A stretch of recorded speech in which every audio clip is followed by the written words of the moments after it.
Hey, Sox fans, welcome back to Good Guys Talk Back. Hey, it's episode 281.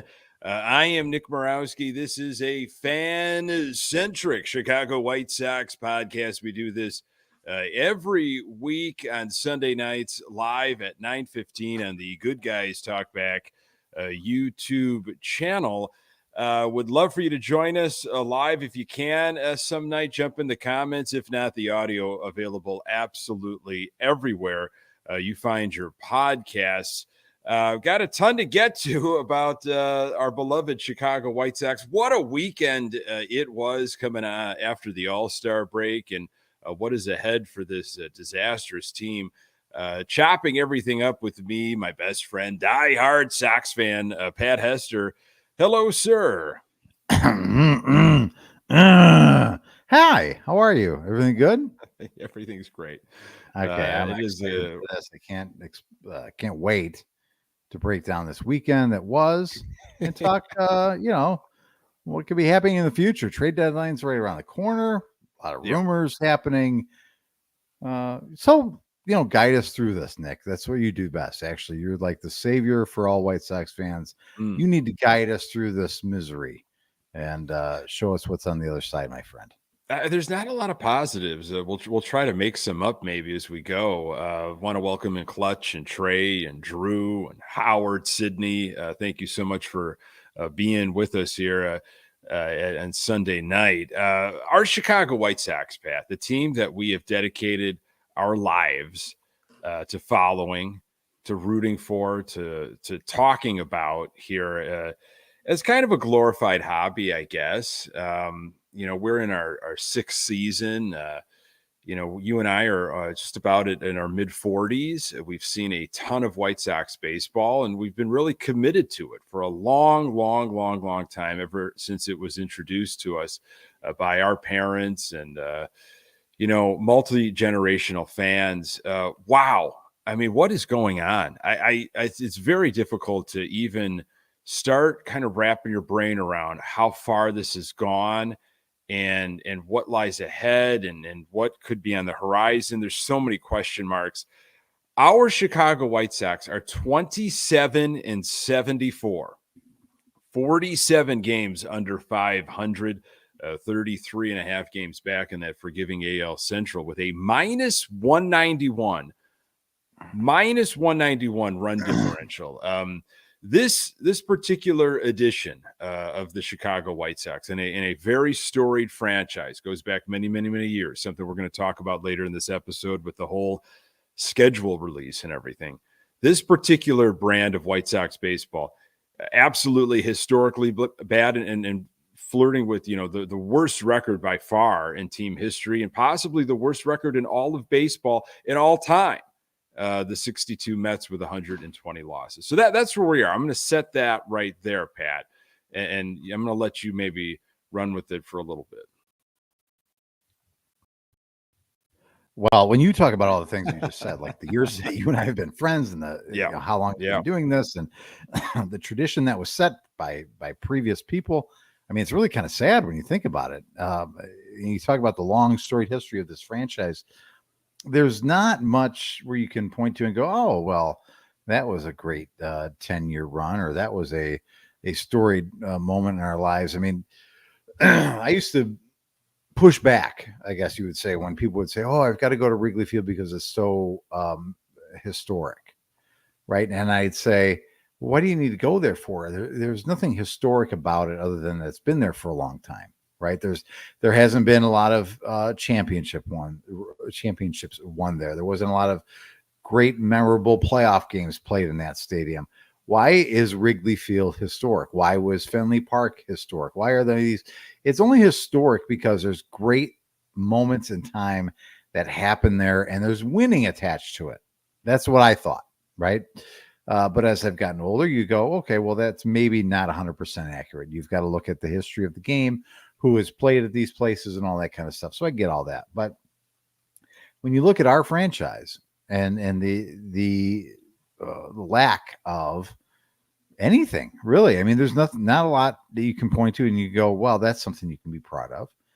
That's something that's cool. That's only ours. I mean, you could say that for a couple things. I guess you could say exploding scoreboards. That's us. That's the South Side.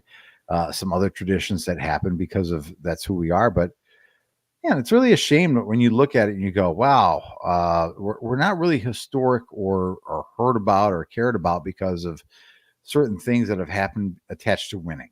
And I guess that's the saddest part. And it continues, right? And it's not going to change this year. It's not going to change any year soon, right? It's going to be this way for a long time. So the fact that this ball club is as bad as they are and is going to be the worst team in Major League history, and that's the team that we root for, it stings a little bit, right? Yeah, I would say. And I guess you could say it's almost embarrassing to be it absolutely is. a fan of a team that is like this. So I don't know. I don't know how we can how we move on. I guess I don't know how to say it any better, but we will. Yeah, and, we have to. And I'm sure there's things that we can look forward to, right? There's things that we get prospects that we can glean to and highlights on YouTube of people in the minor leagues that we can get excited about. But that's where we are right now.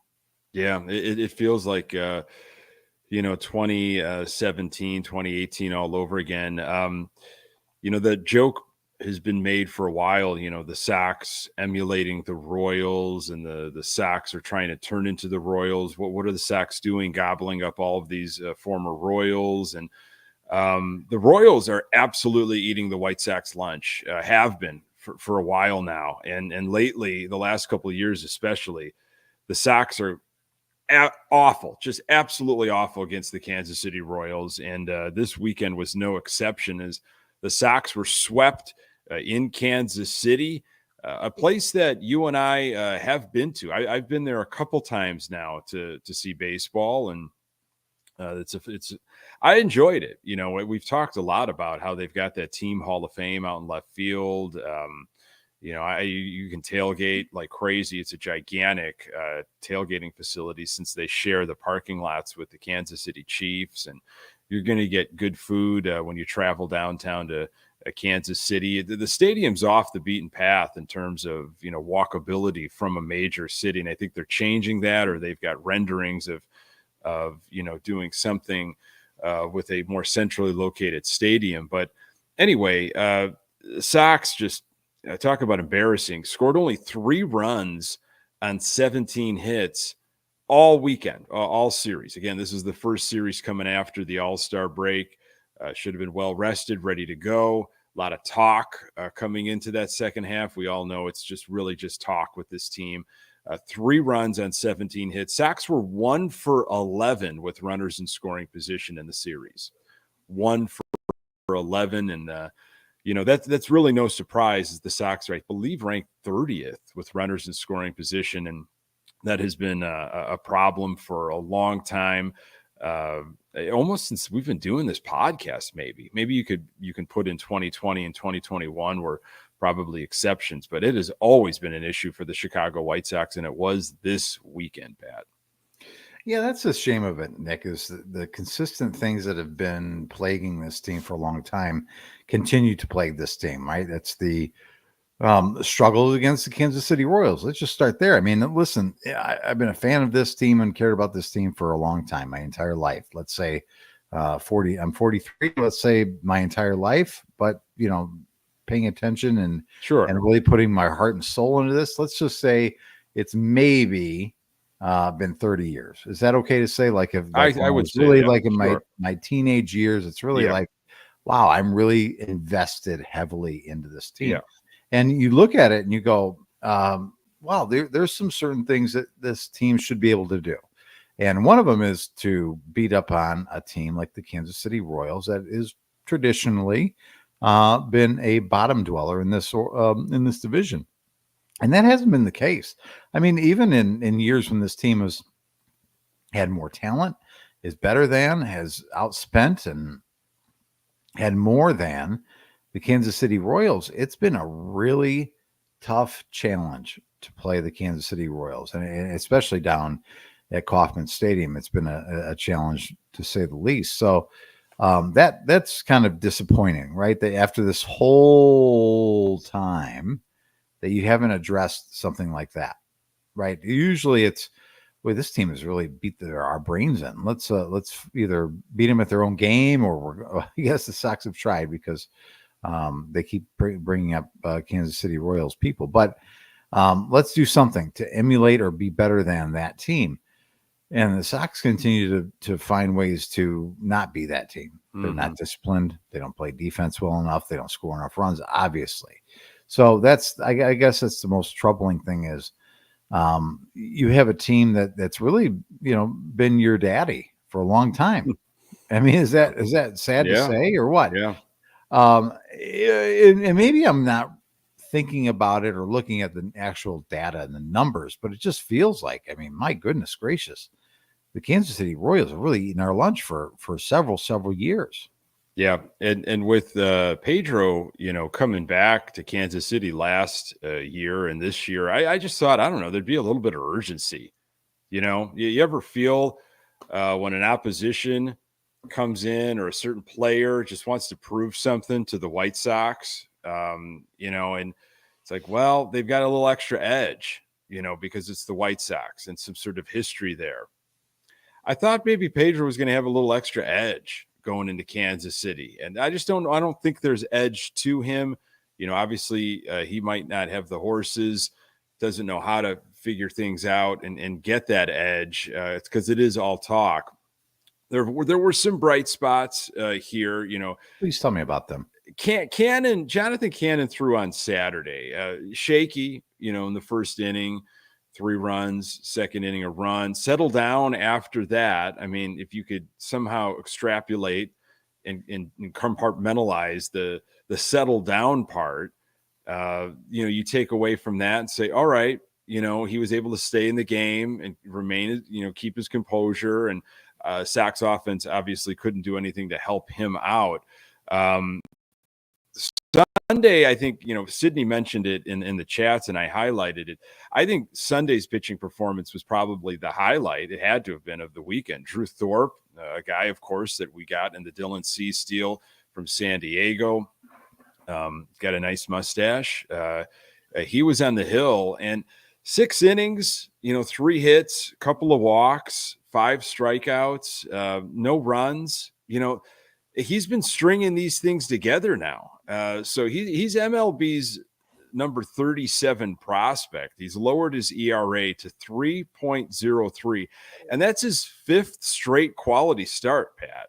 So when you talk about prospect hugging and okay, what are we getting? What are we looking, forward to? We all know about Birmingham, and boy, we absolutely know about it, because during post game, it's like Chuck and Ozzy have the regular venting, this, that, and then it's like, let's find Birmingham highlights. How can we get Birmingham highlights in? And I don't blame them, because they've got some solid baseball happening there. But this Drew Thorpe guy, he could be something.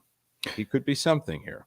Well, yeah, there's something there, obviously, but it's is it wrong to say the sex appeal isn't there because he's not a flamethrower, Nick? Is it wrong for everybody, including myself, to really think, well, that's not really all that impressive? You talk about the quality starts, and you talk about the what he's doing at this level, and let's talk about how he's getting it done. 6 innings today. I mean, listen, it's not like he's blowing people away. He's not, Steens from Pittsburgh. It's not like he's 100 miles an hour, and it's something that you can go, wow, that's awesome. He's just kind of going out there and pitching, right? So I'm not going to say it's not good, because it is. It's fantastic, and I love it, and I'm happy to see it, and I look forward to more. But as a fan and as a fan base, you can't really jumpstart your excitement, right? Based on the style of pitcher that he is. I can, though, Pat. I think I can. I love it. I love the craftsmanship. I feel like it's something you can't sell. Is that crazy? You could sell success. You could sell, victories. You could sell that this dude's a pitcher not necessarily just a thrower. Yes, you can be both. You can be a hard thrower and a pitcher, but he's got command and some of his stuff. He's got a really nice changeup. He mixes up some speed. Sure, he's touching low 90s, but if you're keeping guys off balance and you're hitting your spots and you're not, you're not gobbling up too much of a zone, I'm fine with that. If you're getting success, yeah. I mean, like the last time we had, and you could factor, I guess, Crochet in, but maybe I'm wrong. But Kopech was the flamethrower prospect. Kopech was the guy that was throwing triple digits, if not more. There were some grainy videos of him maybe being at like 104 and above. And we were saying last time around, wow, this is the dude, man. This is the horse. I cannot wait. Just look at the fire, the power. Well, look what happened. Again, that's one situation, but it's within our system during the last rebuild. We're in a new rebuild now, and maybe it's not just about, hey, let's get max effort guys. We just need max effort guys to be throwing 100 miles an hour. I want guys that know how to pitch and that can use their abilities and that have poise on the mound and are smart and aren't going to get rattled and have got something between the ears. That's me on that. I'm not saying you're wrong, Nick. I'm really not. And I'm not taking anything away from Drew Thorpe. I'm really not. I'm just saying that in a time when you're trying to, glob onto something, or as a fan base, you're casually looking for something to be excited about.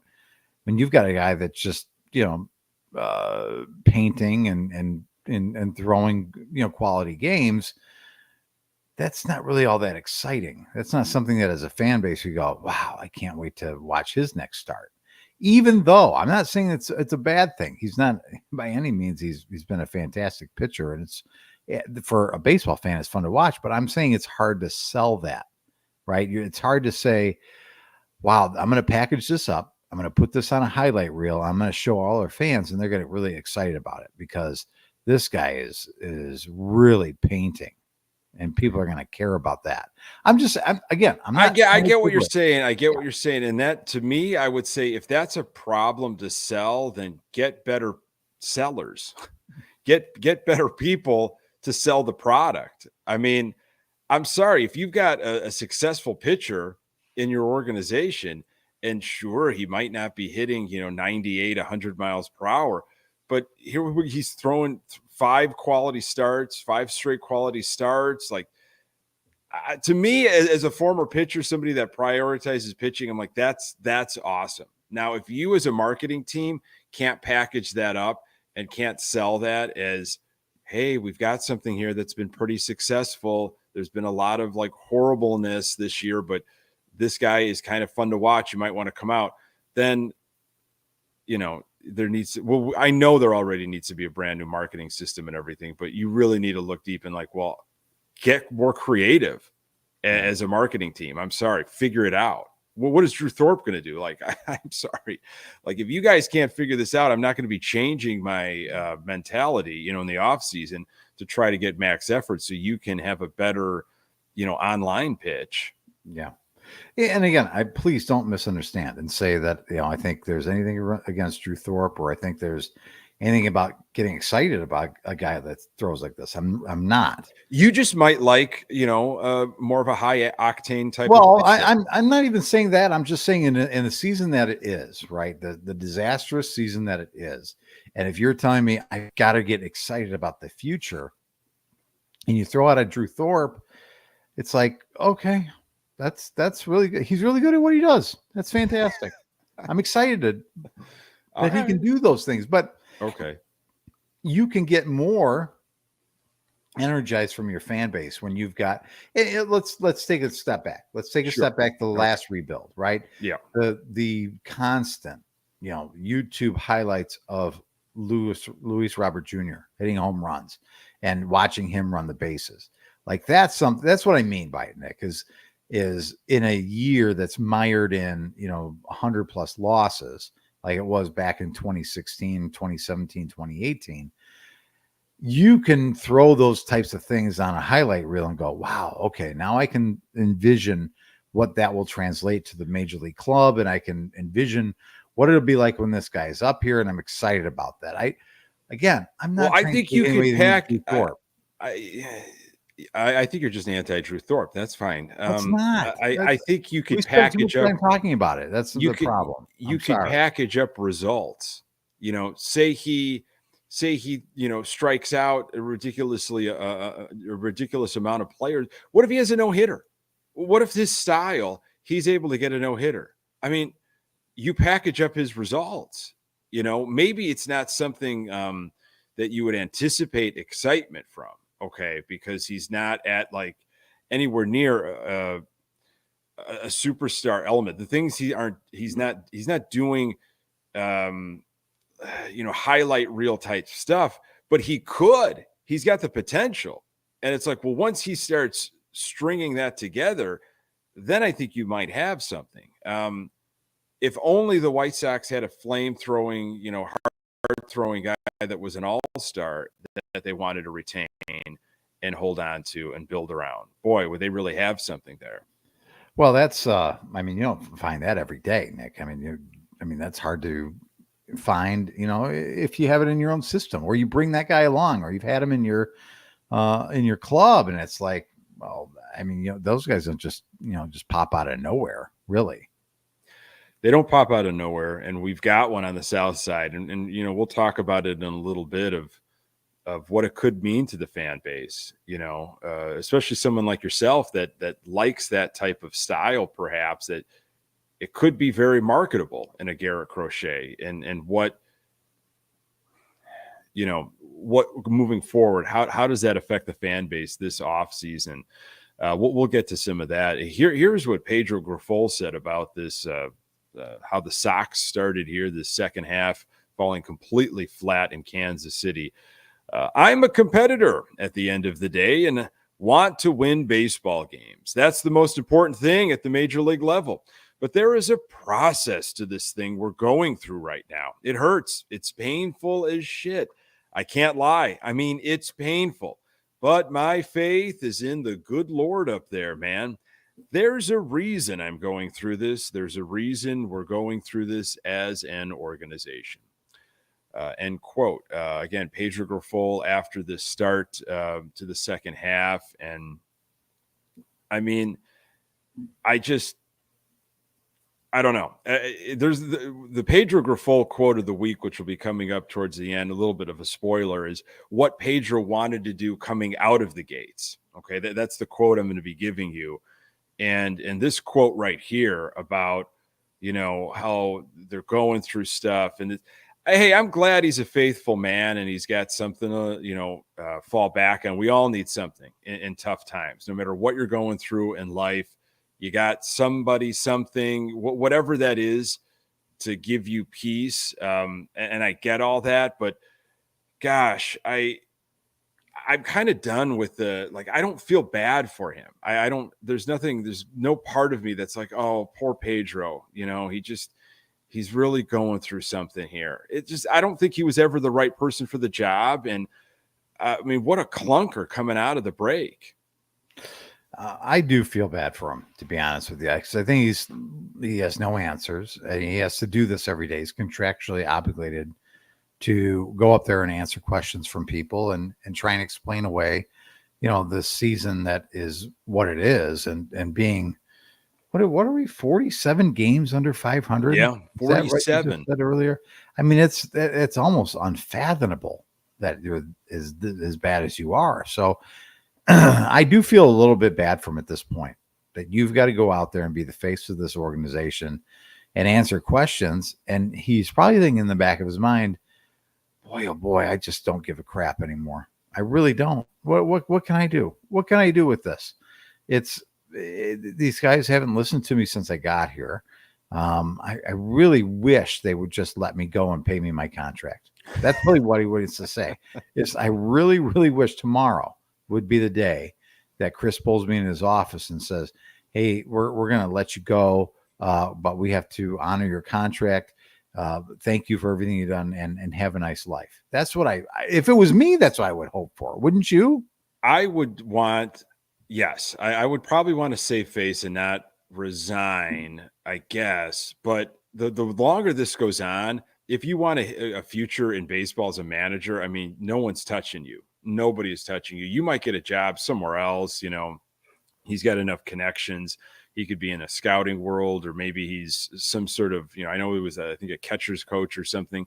I'm sure there is some place in baseball, I would assume, for Pedro Grifol. But someone asked me on social media, like, how is he still here? How can he still be around? And I think there's a lot of different answers to that. I think financially is, of course, one of it. It always is with Jerry. It's like, I'm not going to be paying him for not managing. If you thought the next White Sox manager, was in the system already, meaning somewhere in the farm system, coaching at some level in the minors, I would assume he'd be up already. Like, you would just say, sorry, Pedro, you're gone. Like, we're just gonna shuffle everything. We're gonna shuffle the deck. Maybe the next manager in their mind is not, in the organization, and they just can't pull that move right now. They have an idea of some people they want to talk to or bring in, and it's like, what's the point? We can't have access to them right now. They're still in the game somewhere. We're just going to let, Pedro just flounder and die and have not only the worst record in all of White Sox history, but possibly in all of baseball attached to his name. I mean, yeah, I would be hoping that someone just, give me my walking papers. Like, this was bad. This was a bad experiment. I need to move on, reset, and figure out what else I'm going to do. Yeah. And at this point, I mean, there's no use in my mind of firing him. There's nothing really that can be gained from it. You waited too long. You had an opportunity. You did wait too long. Yeah. You had an opportunity long ago to kind of say, well, this is not the culture, and this is not the team that we want. This is not what we want. Young people, our players to come up learning from, right? We're going to change this right now. And you mentioned that, Pedro with his faith and all that, that's fine. That's all good. That's wonderful. There are things that you can look at and go, wow, Pedro Grifol is a good person, right? I'm sure he's a good person, but my goodness gracious, he's not very good at managing a baseball team. So, but the time to move on from him is past. It's far past. So to me, there's no reason why you need to change off of him at this point. I just wish there was something that you could say, well, this guy here is probably the next manager, and he's up and coming. There's not really any kind of buzz about any other guys, I guess. Maybe I'm wrong. Maybe there's somebody out there in the world that there's a few, I think, in our system. And, I think Nightingale talked about maybe Shoemaker, maybe someone with the Miami Marlins a few weeks ago. It was in Nightingale's one of his articles for the USA Today about who the Sox could potentially go after. There are names out there. There was some goofy thing going around. I don't know if it was clickbait or what, about Terry Francona. And wow, that would be a dream. I mean, we had him in-house years ago and could have got that deal done. A legendary Hall of Fame manager who's had some health issues. Sounds like he maybe he's interested in coming back and managing, next year. Why would he come to this organization? Why would someone like that say, because he's not going to get paid very well. They're probably going to try to lowball him or something. That would be wonderful. But why would he want to do that? Well, that is very interesting. I would say, haven't I seen this movie before? Haven't I seen Jerry try to right a wrong in the past with a older manager that maybe has some health issues? Now, Terry Francona, I think, has some baseball left in him. Let's just be honest. I think he does. And if you told me tomorrow that Terry Francona was the new manager of the Chicago White Sox, I'd probably be thrilled in doing back handsprings down, Route 6 here in Shanahan. But I don't know that does he have it for the long haul or the long term? Because it's going to be a while before, Terry can really have a team that he can have that's going to win a lot of ball games that he can have influence over. It's going to be a lot of development. Is he interested, or is anybody of his age interested in kind of molding and shaping and developing a team on the fly at the major league level? I don't know. And he could, because he's done that. He's done that with the Guardians teams of the past that maybe weren't the most talented. He's done a lot with a very little, but he has. This is not. I think it's a little different. This situation is a little different than, listen, let's do a lot with a little. This is, you've got to develop these guys from the ground up. And does he have that patience? And will he be here long enough to really enjoy the fruits of his labor? Well, he'll command respect, if that matters, which I think it does. And, you're going to have such a fresh new cast. I mean, we're 9 days away from the trade deadline. This Sox team is going to look so different. And then going into the offseason, you're going to have guys that are going to just, be gone, and Moncada and Aloy, and there'll be others that just, thank you. Thanks for your service. We'll see you later. Good luck. And you're going to have a lot of young faces, and maybe that's an environment that he's interested in, is starting from the ground up. And maybe he is going to be a change of mentality, and, he'll have full support. And I don't know, what he did in Cleveland obviously stemmed a lot from the type of organization, the front office that Cleveland has, which is far different than what the White Sox are into. So could the Sox flip? Could the Sox switch? Could the Sox, replicate what the Kansas City Royals have done? A listener of ours, longtime listener, asked me the question on Twitter X. Josh, thank you for the question.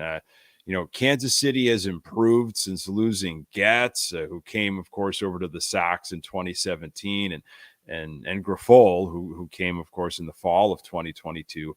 White Sox have gotten worse while the Royals have improved. He also said he misses Ricky. I think we all do at this point. Now, Kansas City has definitely improved since last year. I mean, they've had their struggles, but, last year they were 56 and 106. Okay. They were the basement of the AL Central. You thought it was that we had it bad. They were worse than us, losing 106 games. Now here in 2024, they're 10 games over 500, Pat. They're 5 games back in the AL Central. They're 55 and 45. Can the Sox make a flip like that in 2025? And actually, Len and Gordon Beckham, both of them on the telecast this weekend, talked about, how the Royals have turned things around, and it's acquisitions like what they've did this offseason, especially starting pitching wise. They're starting pitching, which is top maybe 10 in all of baseball. They're starting rotation with ERA. Runners in scoring position. They mentioned it. Royals could be number 1 in all of baseball with runners in scoring position, while the Sox are, of course, dead last. And they've got guys that are producing. I mean, they got an exciting player in Bobby Witt Jr. All right. And Salvador Perez hasn't really fallen off. Okay. At 34 years old. He's been doing well for himself. I get it. He probably wasn't the guy you wanted to commit a bunch of money to, bring him to the South Side with the way that things were shaping up. But boy, what he's doing offensively, he'd be a leader just about in a bunch of categories if he was in a Sox uniform. So, I mean, how do you flip something around? I talked about it, watching that Bronx Zoo documentary about the Yankees and what everything they went through in the 90s. It comes from your front office. It's the trickle. It's really owner, of course, and the trickle down from there, and having the right people that, know when to say goodbye to some talent, know when to hold on to talent, and obviously money. You have to have the money to throw at guys that are difference makers, and some luck. But being able to do what the Royals have done, pitching, okay, invest in pitching, get pitching and invest in it. Will the Sox do that? I don't know. And you've got to have an offense. Sox have no offense. and some exciting players would help that can stay healthy. So I don't know if that necessarily answers the question, but here you see the Royals got awful last year, and they're playing some exciting baseball now. You remember the episode, the Seinfeld episode, when he was on the train and there was going to, I think it was Coney Island, and he's on the train and there's a large gentleman sitting across from him and they're arguing about baseball. And he says, well, they have no hitting. And Jerry says, well, they have no pitching and they can't do this. Yes. And Jerry says they can't do that. Yeah. I mean, I feel like that's what we're always arguing. It's like, well, they can't do this, but they can do this. And then all of a sudden we're all naked on a train, right? And you're sitting there just wondering what we have. If you're asking me if I can envision this team next year at this time being 10 games over 500, I'd say no. Right now, you could say that the Royals have some sort of an identity, wouldn't you say? Would you say okay, I think so. I think they're starting. You mentioned a couple of things that I think you could say, okay, that's their identity. They lead the league in runners. What did you say it was? Runners in scoring position. They're doing really well for themselves. Starting pitching. I mean, their staff, Clutch has got Lugo on his fantasy team. Lugo did pretty well against the Sox on Sunday. Waka, I mean, not horrible. I mean, another signing that they had. So, and then of course Bobby Witt Jr., who's just he's an amazing guy to watch. He's a talented dude at a very young age.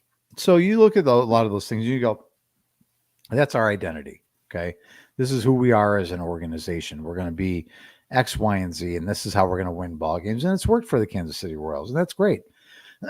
But until you can figure out something that you're good at or something you can lean into and really drive, you're really not going to win too much because this team doesn't really do a whole lot of many things well at all. In fact, they're probably terrible at most things. So I would look to the future and I'd say, listen, there are some arms. We've got some arms in the minor leagues, right? And you've got some arms here that you mentioned, the Drew Thorpes and the Cannons of the world, and we'll see what happens. I'm sure Fetty's going to be traded, but you look at what this team does have, and maybe that's the calling card, and you just go, this is who we're going to be.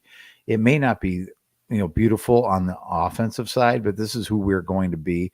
We're going to win with our starting pitching and really going to drive people home with, hopefully some bullpen arms that of guys that are in the minors now that won't be, starters, but they're going to find their way in a role as a bullpen pitcher. So at some point you've got to say, this is our identity as a ball club, as an organization. This is who we are. And then the rest will take care of itself, I guess you would say, right? Because right now you have zero identity on who you are, what you do well, what you can really take, you can say, okay, in the morning, I'm going to pack my lunch today, and I'm going to take this with me today because this is who we are and this is how we're going to win a ball game. Right now you have nothing that way. You can't rely on anything. So I guess I can't see that transformation happen until I can actually see with my own eyes what the identity of this ball club is going to be from now into the future. Yeah, it's tough to like just rely on that hope. I'm like, well, they've done it, and that's what we're going to hear in the offseason. We're going to read a lot of articles probably from Merkin and other people that are going to spin it as, well, look at what happened to the Royals. Look how they did things. Like, could the Sox be the new Royals? Or, that's always the conversation of like, well, if one team can do it, why can't we? Well, it's because who's running the team? The front office, the money that's spent, like the roster construction, the manager, everything else. That's why. In theory, sure, but if you don't have all that in place to execute it, it's not going to happen. I don't know why this bothered me on Saturday, Pat. I'm watching the game. The Sox were down maybe 4 or 5 runs. I don't remember the inning, but there was still a decent amount of game left. And Eloy Jimenez hit a just bullet down the third base line, and it was well played by Kansas City. And it needed a big league arm to throw him out at first base. And just got him, by maybe a couple steps. But and the replay confirmed it. I don't believe Eloy Jimenez ran, maybe he ran 50%. I mean, you want to talk about just kind of loafing and jogging down the line. Either he is being told, look, you're still hurt. We just need you out there. Don't push it on a ground ball in the infield. Or he just doesn't give a flying F.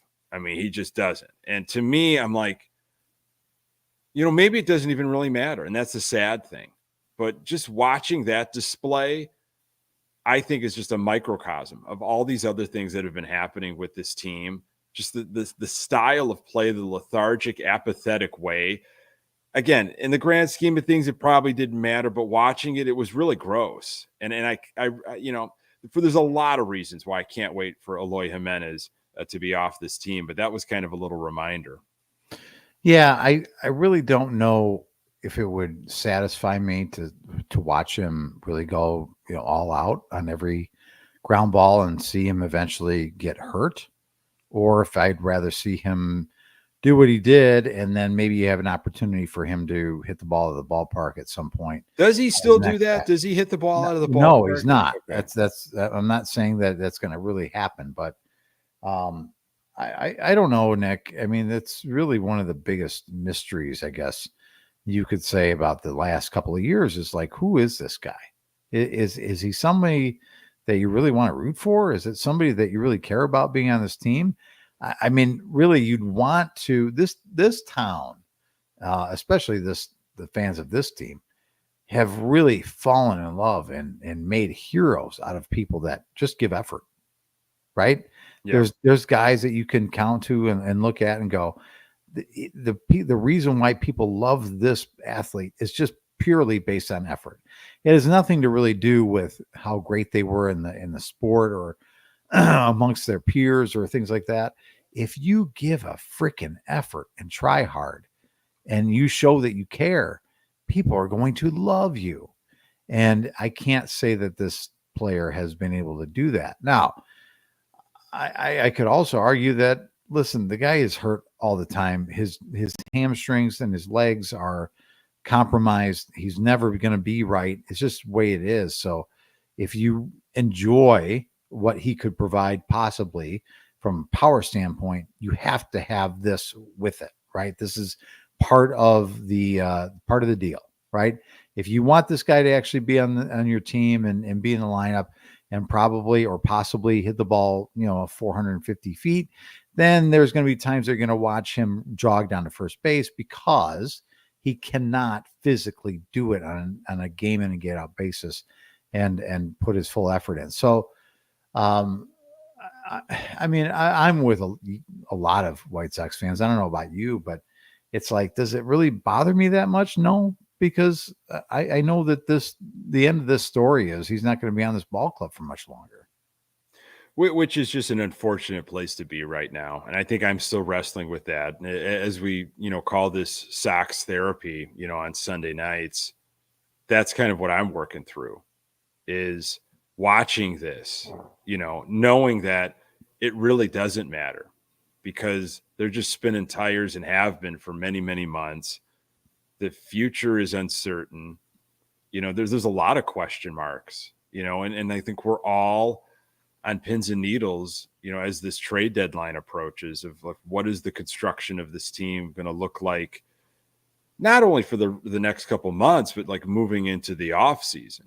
Who are they holding on to? What are they getting back? How much energy and time do I spend thinking about those players and until they really, I guess, put a White Sox uniform on. But I think Eloy is obviously one guy that's not going to be putting on a White Sox uniform very much longer, just months away, really, until he's gone at the end of this season.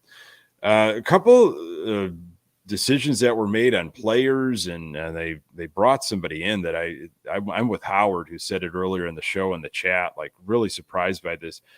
Nick Senzel was brought in. Played with the Nationals. You can do a variety of different things. He was playing some infield. Why that move was needed, I have absolutely no idea. Senzel was 0 for 7 in the series against Kansas City. Is that all?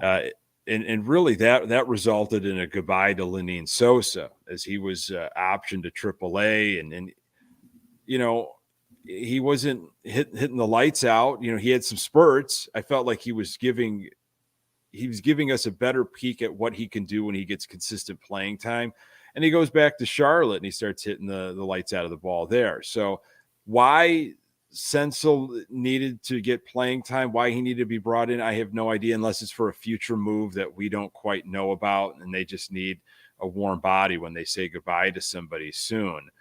Danny Mendick DFA'd. And I believe he cleared waivers and took an assignment with Charlotte.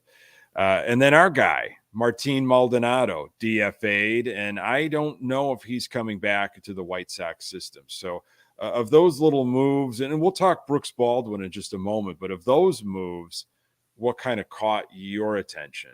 Well, it was Maldonado for sure, just because of how awful it has been for him offensively since he joined the White Sox. It's like, it's almost, it's you take the journey of a Maldonado and you go, okay, I could see why you'd bring this guy in and kind of solidify, what you have going on behind the plate. He's going to be a good defensive catcher, but, probably not going to expect a lot of him from the plate.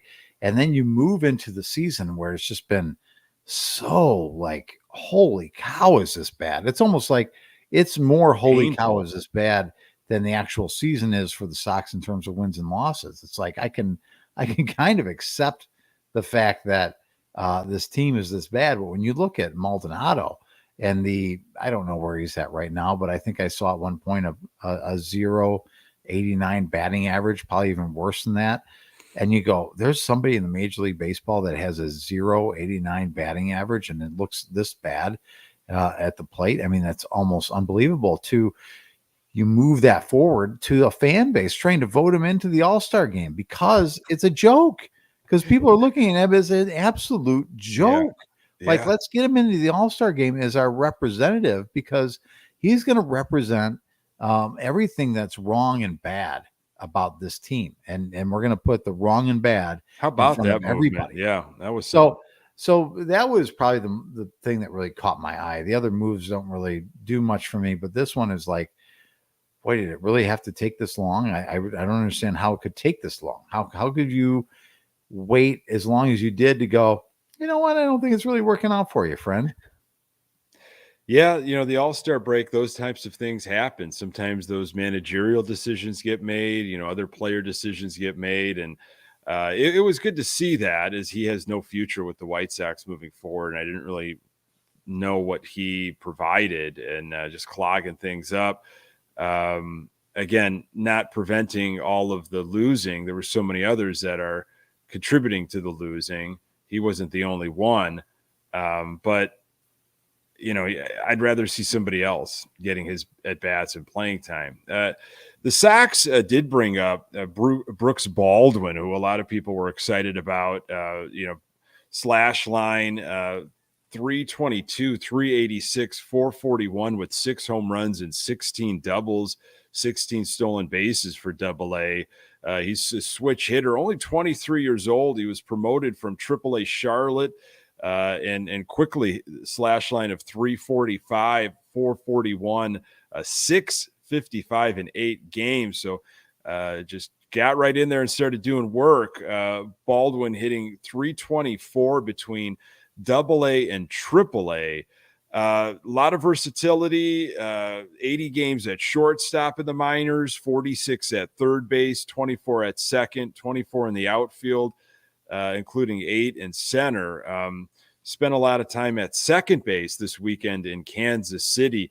Got his first hit in his first at-bat, but was 1 for 10 in the series with 5 strikeouts. So very young dude. I mean, if you saw images of him, you were like, man, who's this teenager? I mean, young guy. But I like hearing the versatility. I feel like that's the type of player that the Sox were looking for maybe this off season and in years past. Hey, I could do a lot of different things for you. And I like that he was able to jump around and adapted and still hung in there to cause some damage. But it's going to take some time with this kid. I'm glad he was brought up and he just didn't sit on the bench and he got playing time. Well, that's kind of the MO right now, right? For Chris Getz and anybody brings up. So Don't be shocked when he gets sent back down, because that seems to be the case. I don't know if I've heard, maybe I'm wrong, or maybe it's out there and I just don't know. I don't know if there's like a certain number of at bats that you get, and then you get sent back down to kind of, and here's your assignment, right? Here's your assignment. You've struggled in these 3 areas. Go work on these 3 things when you're down in the minors, and then we'll bring you back up, or vice versa. But doesn't that seem to be the case, Nick? It sure does. Yeah. You're going to come up here for a cup of coffee, learn some things, then we're going to send you back down. I don't know really if that's effective or not effective, or it's the right way to go, or you could point to other organizations that are really good organizations. You go, that's how they do it, and that's how they improve. If it is, that's fantastic. But these guys that are going to come up over the next several months, there's not really much to really, I shouldn't say get excited about, but really put too much effort in caring about, because they're going to be sent right back down, seemingly, with some type of an assignment to work on when they get sent back down. And that's fine if that's the system that you have. But really, it's right now, it's all about development, and I don't think you're going to see these guys for too long. Yeah. I want to talk this Nightingale situation here. He had a bunch of stuff in his Sunday morning article, and the Sox were featured quite a bit. Nightingale talked about a Luis Robert Jr. and Garrett Crochet package, even with the Dodgers, and that Kopech might have been floated in there too. This blockbuster deal that I think the Sox must have turned down. Again, Crochet keeps being talked about. I mean, I've heard some rumors of Crochet and Robert Jr. together. It's tough for me to fathom. Like, again, do you get a bigger blockbuster from a team that's got a rich farm system by packaging Crochet and Robert, or do you try to pick at 2 different great farm systems where you have certain needs and you've identified, like, hey, this team has got what I want, like they kind of want Robert? Do you divide them and go after? Do you package them depending on what farm system you're looking at and what they have? I don't know, but you asked the question when we were together earlier today, and I thought it was a good question. What would hurt you more as a Sox fan, seeing Crochet gone or seeing Robert traded? Again, deadline is in 9 days.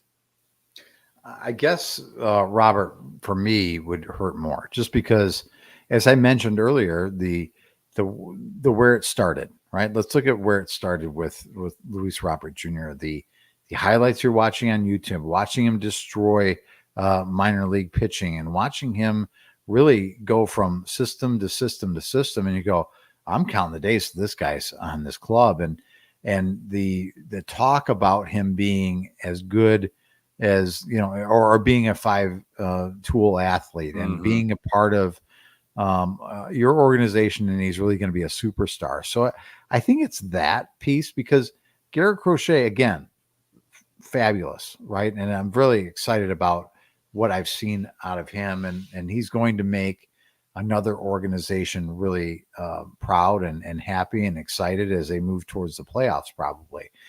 But for me, it's Luis Robert Jr. And a lot of it is because, too, Nick, I mean, listen, he's going to get in the game and be in part of your, every night viewing, probably 4 or 5 nights a week. So to me, it's like, it'll hurt more when you lose guys like that than maybe a Garrett Crochet, even though maybe Garrett Crochet's impact could be greater to an organization than Luis Robert Jr. I don't know if that's the case or not, but that's just my feeling.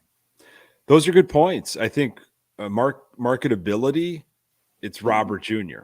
Look what we've been seeing lately. It's like every year there's bobbleheads, and he is the one that they're going after to sell. Like, he is the superstar, and he can, he absolutely can be a superstar when he turns it on. For me, it'd be unfortunate to see Robert go, and we couldn't do anything with him. We couldn't. Chalk it up to Yohan Moncada eventually, and Eloy, and Giolito, and Cease, and Kopech soon. just kind of shaking your head of, wow, what a waste that rebuild was. That was just disastrous. It would hurt me more to see Crochet gone, because as I mentioned to you, you could get anything back. You might get a Crochet back that, but you have a Crochet right now. Like retain that Crochet and build, build for the future. It's going to take more than Crochet. But if you could show me as a Sox fan that you're investing in homegrown talent and you want to prioritize pitching and you're going to do what you can to keep this guy around, and he's not the only one, you're going to start building around this with all these young guys that are coming up from AAA and the others that are starting to get their toe in the water like Drew Thorpe, that would be huge. So to see him go, that hurts me far more. And again, I come from more of a pitching like oriented mindset, but I totally respect and understand where you're coming from with Robert's an everyday guy. He plays the defense and he plays the offense. And that's the sexy appeal to it, right? The home runs, the 450-foot shots, the leaping grabs in center field, all that he can and do when he's healthy. I totally understand that. Yeah, and it's a shame that both of them are probably going to be off this team in the next, let's say, 2 weeks. You know what? I'm now not surprised if it happens, sadly. I was a couple weeks ago kind of really surprised if both of them went, but there seems to be a lot of smoke around this, and we'll be following it closely as everybody else will be. Something that dropped that, I used to get really, really excited for this, and now it's kind of just like, is the schedule. And these things get announced early and early. The 2025 Sox schedule is already out. It was released a few days ago. Times and such aren't talked about, but just kind of the home games, the home series, the away series. There is a little logo on the 2025 schedule celebrating 125 years, which is crazy. And I said to you, I don't know if anybody else has got this going on in their fan collection, whether it's apparel that you're, wearing, or maybe it's just, man cave stuff or whatever. There's sometimes that are things that are printed with 1900, like White Sox, 1900. And there's some things that have 1901. So here we are celebrating 125 years, recognizing the 1900 orientation, I guess. And of course, the 20th anniversary of the 05 team is going to be coming up. And I just thought 125 years, Pat. And wow. I mean, there's not a ton of history. You go back to your talk about historic stadiums and all the things that happen at stadiums to make them so historic. And can you call the Sox a historic, like this grand franchise that has just had so many wonderful moments? No, you can't, right? 125 years of really not a lot. 3 World Series, 8 playoff appearances in the last 100 years. I mean, it's been few and far between, but here we are, 125 coming up in 2025. I mean, that is like, when you say that out loud, the 8 appearances over the last 100 years in the playoffs. I mean, that is something that's crazy. A staggering thing to say. Yeah. And no, I can't say you're a historic franchise, because just because you're around a long time does not make you okay. Just because you've had the ability to stay around for as long as I've got a push broom that's historic, if that's yes. I mean, listen, that's, again, that goes back to what I was talking about with stadiums. Like, stadiums aren't historic because they've been around a long time. It's because of the great victories and the great wins and the great playoff games that have been played there. And you can say that for a lot of places. But you can't say that about this organization. You can't really say it's a historic organization. We want to say it because we're fans and it's been around. We've been around a long time, and you can say we're a historic franchise. But when you really break it down and look at it, you go, it's a little bit embarrassing when you put those numbers out there and go, oh, we've been around for 100 years, but or 125 years, but we've only made the playoffs X amount of times in those years. I mean, it's a little bit.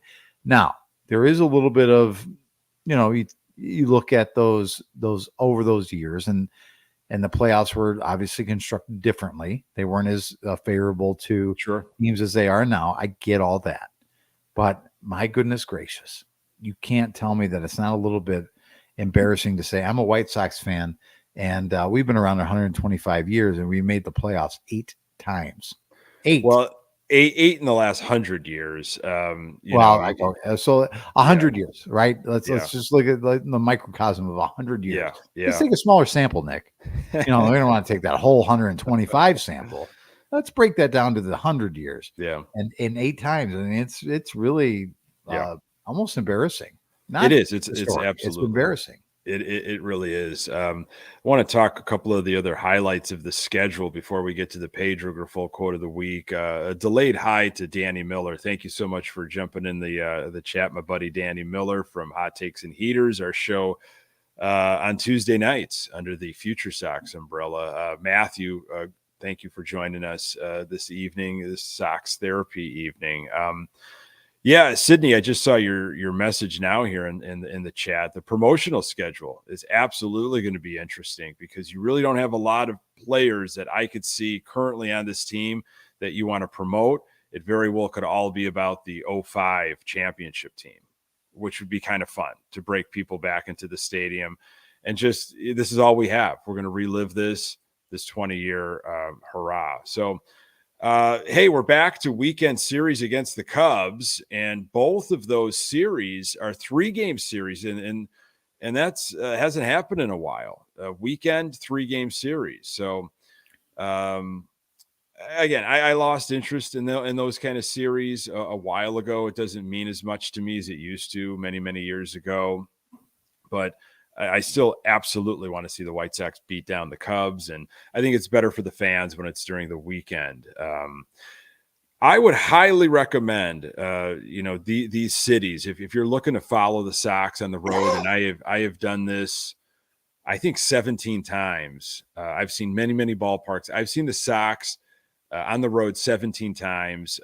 These were some of my favorites, and it looks like they're going to be an option in 2025. Go to Boston. Our good friend Eric Carlson, who does the voice, helping us out in the intro, he was just in Boston recently with his lovely wife.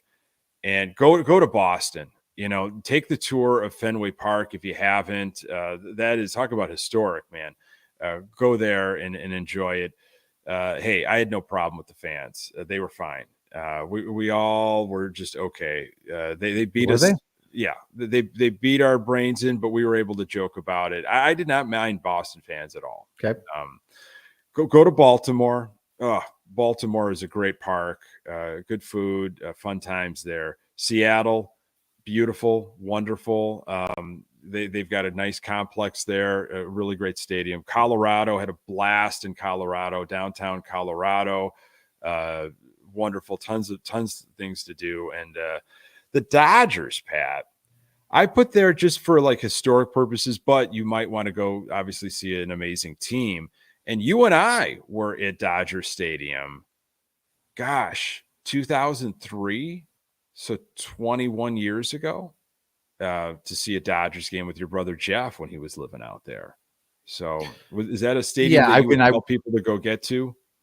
No, Dodger Stadium to me wasn't anything. I mean, it's okay. It's cool. It's built into the side of the ravine, and it's something, right? It's, but to me, it's not. You can't get all the way around the ballpark. If I remember correctly, you had to. Our seats were in the outfield, at that time. I don't know if it's still this way, but you couldn't walk around the entire ballpark if you had outfield seats. You had to be. That's where you were. You couldn't. I think at Wrigley Field was like that for a while too. Maybe. For a while. Yeah. So it's like you can't really take in all that you want to take in. Dodger Stadium really didn't do much for me in terms of for the historic point of view. If you're going to go out west, it's not a bad idea. Yeah. I mean, I'd go there to see the players more than just say I was at the ballpark, if that makes sense. Yeah. And if you're telling me it's like, listen, let's go see the Sox play in LA. I mean, LA is something anyway to go out to and enjoy, right? So, but if you're trying to sell me as a fan, like let's go out there because it's Dodger Stadium, that doesn't really do much for me. I'd rather I'm there because, for one, always number one, my team is playing, and number two, maybe the other stars on the other team that I might want to kind of take in. It's going to be very rarely that it's just because of the stadium. Yeah, I would say I've been to a few stadiums where, it wasn't because of the Sox. I just happened to be there, or, I was living in that city at the time, or whatever it was. But it's primarily I've been following the Sox as they've gone around from city to city. I have not seen the Sox in Dodger Stadium, but you and I were there to see maybe like a Marlins Dodgers game, whatever. Those are historic matchups. Well, Ozzie Guillen might have been the third base coach. That's true. I'm not mistaken. So we were kind of seeing a prelude of what his managerial tenure could be like. There's a few on my list of need to, but I want to go see the Sox play in Washington. I used to live in Washington, D.C. just for a couple of years, and I've been to Nats Park, and it's a fine park. They've really built around it. It's great now, but I'd love to go back to that city and see the Sox in Nationals Park. So they are going to be there. That's on my list. And then I thought it would be kind of cool. I've never been to Houston as a city. And they're going to be at Houston, and it's the 20th anniversary of the 2005 World Series. Why not go to Houston where they finished it all off if you're going to see the Sox on the road? I thought that'd be kind of a cool idea if I could make that work.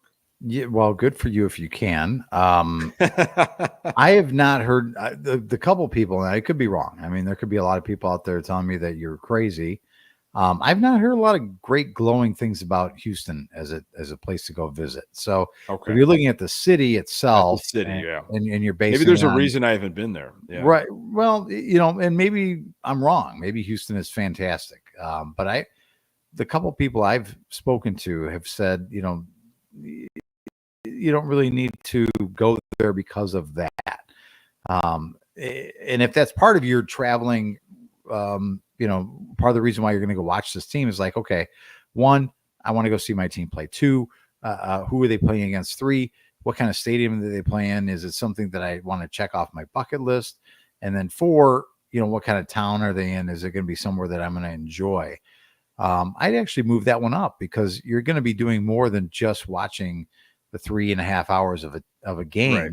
Yeah. You're going to be going out to dinner. You're going to be going out to maybe some nightlife while you're in town and checking in some of the scenery. So I would put like where, the city and that it's at higher up on the list, maybe than other things, because you're spending more time outside of the ballpark than you are inside of the ballpark.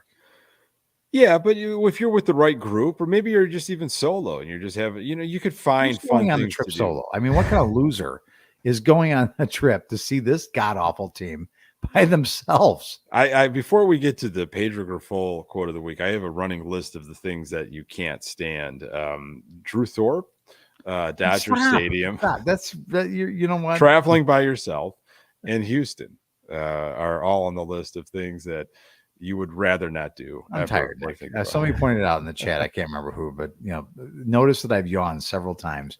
Yeah, we had a big meeting today. We have a big golf event next weekend. You and I. We're going out to Galena. We got a guys golf trip coming up. We had a big meeting today. We did, and I'm exhausted from it. We had a big discussion. There was a lot of plans that were being put in. Yeah, I understand. This team can absolutely exhaust you. So, all right, chop up the schedule at your leisure. I'm sure we'll talk about it a little bit more. I am intrigued about the promotional items. I always get into that kind of stuff. If they do highlight the 2005 team, which I'm sure they will, they have to bring anybody in. And, we'll probably get details on Sox Fest later at the end of the season or early fall, who knows? But that's that with the 2005 schedule release. Here's your Pedro Grifol quote of the week. This was right before the second half started. Right before the Sox began their series with Kansas City that they ultimately got swept in. We want to develop to win. We want to develop winners. And yes, you got to develop players fundamentally, Grifol said. But most of the time, these guys come up here fundamentally sound. Here, it's just a different mentality. Here, you got to develop players with a winning mentality, a winning attitude, a winning instinct. And that's where we are going to focus on in the second half. So not off to a great start, but that is your Pedro Grifol quote of the week. I think that's a shot across the bow to the organization and the player and personnel people that bring people in and then develop them, right? Not here. Here, we have to develop them up at this, right? Does that sound like a little bit like in most places, these guys come up and they can already, know how to field a ground ball. But we've got to, when they get here, we have to teach them that because it's been so shitty to this point. Mm-hmm. We've got to try and do it on the fly, and don't blame us when we have to try and do that and the results aren't there right away. Yeah, we're trying to play catch up, essentially, is what I'm hearing. Not here. Yeah. Here we do it backwards. We make it more difficult and bizarre, and those are the results. So there you go. Rough start of the second half for our Chicago White Sox, but can't thank you all enough for jumping into the live show here in the chat. Appreciate that. Continuing to pass this along to other Sox fans in your life. Find the audio absolutely everywhere as well. We're on Twitter X at Good Guys TB, and we've got a Facebook fan page. Hey, for Pat Hester, I am Nick Murawski. Until next time, go Sox.